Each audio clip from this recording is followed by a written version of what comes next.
Bagi Anda yang baru saja bergabung, berikut berita utama kami hari ini.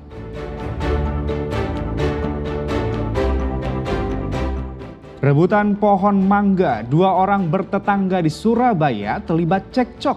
Seorang terluka parah dibacok parang.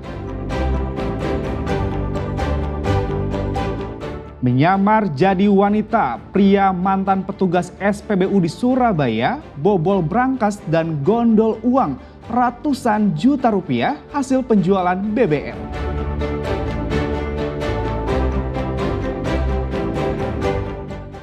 Melihat seru dan lucunya kontes fashion show berbagai jenis domba di Jember.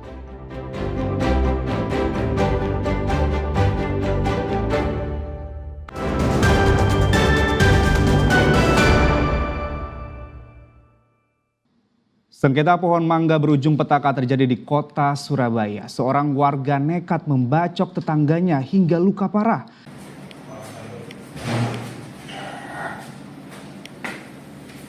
Afandi, pria berusia 47 tahun, digelandang petugas ke ruang penyidik Polsek Simokerto, Surabaya. Pelaku ditangkap karena dilaporkan telah menganiaya tetangganya dengan menggunakan senjata tajam hingga terluka parah. Emosi sesaat telah membuatnya kehilangan akal sehat hanya gara-gara sebuah pohon mangga yang tumbuh di pinggir saluran air dekat rumah mereka. Awalnya keduanya terlibat cekcok. Afandi mengaku pohon itu miliknya, namun Rizky bersikeras pohon tersebut ditanam oleh keluarganya sejak lama. Dalam limpasan emosi, Afandi kemudian masuk ke dalam rumah dan mengambil sebilah parang panjang. Tanpa pikir panjang, ia menyabetkan parang tersebut ke arah korban, hingga mengenai pergelangan tangan kiri Rizky tetangganya. Warga yang melihat kejadian ini langsung melerai dan membawa korban ke rumah sakit terdekat. Sementara pelaku dibekuk petugas tanpa perlawanan. Petugas menyita barang bukti sebilah parang yang digunakan menganiaya tetangganya.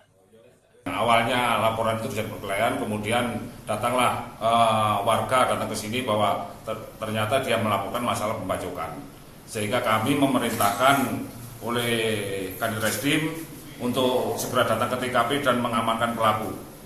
Setelah kita amankan, ternyata perkaranya adalah perkara masalah mangga. Jadi ada orang minta mangga, kemudian dikasih sama tetangganya itu, dikira mangganya dari tersangka. Sehingga salah paham, kemudian cekcok di rumahnya, dia nggak terima, akhirnya terjadi pembacokan itu. Tapi untuk tersangka, alhamdulillah sampai sekarang dia kooperatif, nggak ada hal-hal yang perlu disembunyikan atau perlu dibelit. Untuk mempertanggungjawabkan perbuatannya, pelaku dijerat pasal 351 KUHP tentang penganiayaan, ancaman hukuman hingga 4 tahun penjara. Dari Surabaya, Arif Purwanto dan Sri Rama melaporkan.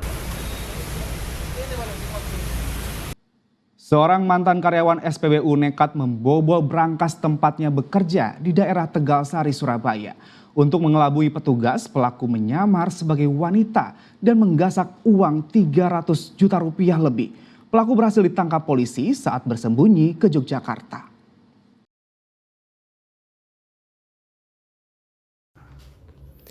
Dalam rekaman CCTV terlihat pelaku pembobolan brankas SPBU di Jalan Tegalsari, Surabaya adalah seorang pria yang turun dari mobil. Pelaku mengenakan busana wanita lengkap dengan jilbab dan masker. Pencurian ini dilakukan dini hari. Pelaku masuk ke area kantor SPBU dan berakting seolah mengambil uang di mesin ATM. Sesudah memastikan situasi sepi karena petugas SPBU sedang bertugas di area pengisian BBM, pelaku lalu menyelinap masuk ke ruang penyimpanan uang. Uang senilai 345 juta rupiah hasil penjualan BBM selama 3 hari yang ada di dalam brankas digondol pelaku. Berdasarkan rekaman CCTV, polisi dari unit Reskrim Polsek Tegalsari memburu pelaku dan menangkapnya saat bersembunyi di Yogyakarta. Pelaku diketahui berinisial AZ, usia 26 tahun, warga Surabaya, yang ternyata adalah mantan karyawan di SPBU tersebut. Kepada polisi, pelaku mengaku membobol brankas di tempatnya bekerja karena sakit hati dengan atasannya karena ia keluar bekerja lantaran dipindah tugaskan ke SPBU di Pasuruan. Untuk baju punya orang tuanya. Kok punya ide untuk pakai ini? Pakai baju perempuan dan pakai jilbab? Biar tertutup. Kenapa? Biar tertutup. Biar tertutup. Berarti kamu datang ke situ bukan baru sekali itu. Sebelumnya kamu udah datang tapi mereka kenali kamu gitu. Sudah cuma sekali aja. Yang sebelumnya cuma dia aja. Modus operandi yang dilakukan oleh pelaku yaitu dengan datang menyamar sebagai seorang wanita menggunakan pakaian tertutup, berhijab dan bermasker sehingga yang bersangkutan tidak dikenali. Setelah berhasil masuk ke ruangan brankas, yang bersangkutan mengambil uang yang ada di dalam brankas tersebut. Setelah berhasil mengambil, yang bersangkutan melarikan diri. Setelah melakukan penyelidikan mendalam, alhamdulillah pelaku dapat diamankan oleh Kanit Reskrim Polsek Tegalsari, AKP Pandu serta jajarannya di daerah Yogyakarta. Dari 300 juta lebih yang dibawa kabur pelaku, sebanyak 54 juta rupiah sudah digunakan untuk berfoya-foya. Sementara sisanya kini disita polisi. Petugas juga menyita pakaian wanita dan jilbab yang digunakan pelaku saat beraksi. Pelaku dijerat pasal 363 KUHP tentang pencurian dengan ancaman hukuman hingga 7 tahun penjara. Wahyu Pratama dan Sri Rama melaporkan dari Surabaya.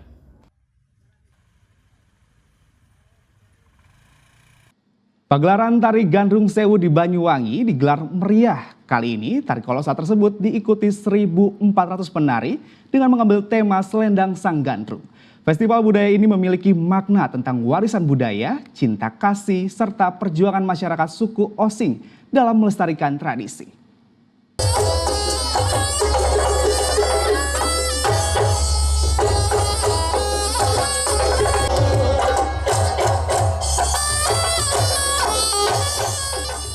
Pagelaran Tari Gandrung Sewu ini digelar di Pantai Bum, Banyuwangi. Ribuan penari gandrung tampil dengan koreografi gerakan yang anggun dan harmonis.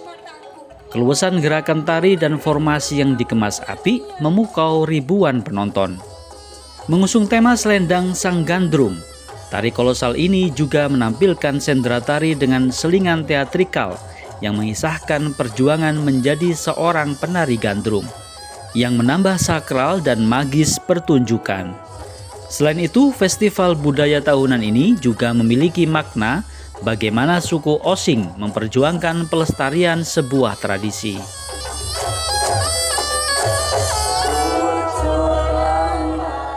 (1.400) penari gandrung yang tampil merupakan penari gabungan dari berbagai usia. Di antaranya 1.200 penari berasal dari Banyuwangi, termasuk para kepala desa yang ikut tampil sebagai paju gandrung. Ditambah 200 penari diaspora asal Banyuwangi yang tinggal di berbagai daerah di Jawa Timur, bahkan hingga Jakarta, Papua, dan Amerika. Ini buah dari kekompakan ya, bersamaan selama ini antar seniman, budayawan, pemerintah daerah, lalu juga teman-teman tokoh-tokoh agama, tokoh masyarakat semuanya, lintas sektoral bersatu padu mendukung kegiatan Gandrung Sewu ini.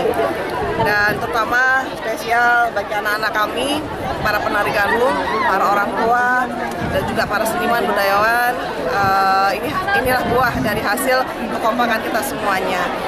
Dan mudah-mudahan ini tidak berhenti di sini. Mudah-mudahan tahun depan lebih baik lagi. Tahun depan masih ada Gandrung Sewu. Tahun depan masih lebih berdampak lagi Gandrung Sewu ini. Tari Gandrung Sewu masuk dalam karisma event Nusantara sejak tahun 2023. Bukan hanya merayakan kekayaan budaya, festival kolosal tahunan yang digelar sejak tahun 2012 ini sekaligus kampanye agar semua masyarakat Banyuwangi berperan aktif melestarikan budaya. Diharapkan Melalui pagelaran seni budaya yang tetap sejalan mengikuti perkembangan zaman ini, perekonomian warga Banyuwangi bisa semakin maju tanpa harus meninggalkan warisan leluhur.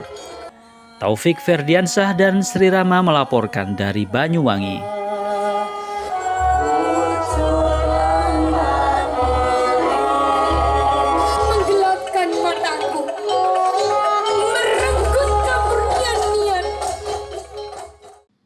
Bersolek sedemikian rupa, puluhan domba melenggak-lenggok dalam pertunjukan fashion domba di Jember. Kontes ini digelar untuk lebih menggairahkan animo peternak sekaligus meningkatkan nilai jual domba.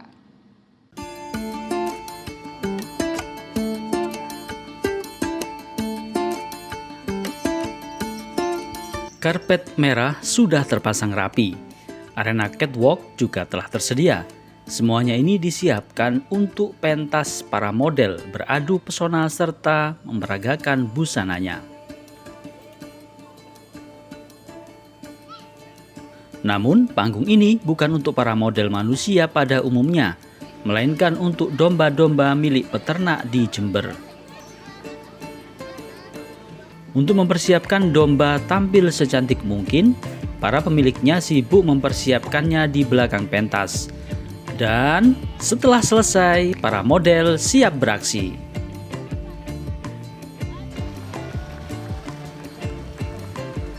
Tampil pertama kali adalah domba bernama Rere. Domba jenis Dorman ini melenggak-lenggok dengan hiasan di punggung dan kepala, mengikuti pemiliknya. Selanjutnya ada Jackie. Meski sempat kooperatif, namun domba ini malah berlari ke lain arah saat pawangnya meninggalkan catwalk. Selain Rere dan Jackie, puluhan domba lain mengikuti kontes yang diadakan di lapangan Desa Suco, Kecamatan Mumbul Sari, Kabupaten Jember. Macam tingkah laku domba saat tampil di pentas menjadi hiburan tersendiri bagi para penonton.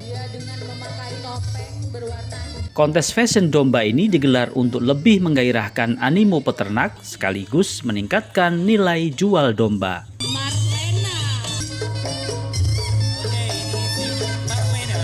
Di kearifan lokal ya, dan peternakan yang kami miliki menjadi sebuah budaya atau kisi-kisi yang kita berikan kepada publik untuk memberikan gambaran bahwasannya kami bergerak di bidang peternakan dan pertanian untuk mewujudkan pendorongan ekonomi di wilayah Desa Suco. Desa Suco merupakan salah satu wilayah penghasil domba di Kabupaten Jember. Saat ini terdapat sekitar 30 kelompok peternak domba di desa tersebut. Tommy Iskandar dan Sri Rama melaporkan dari Jember.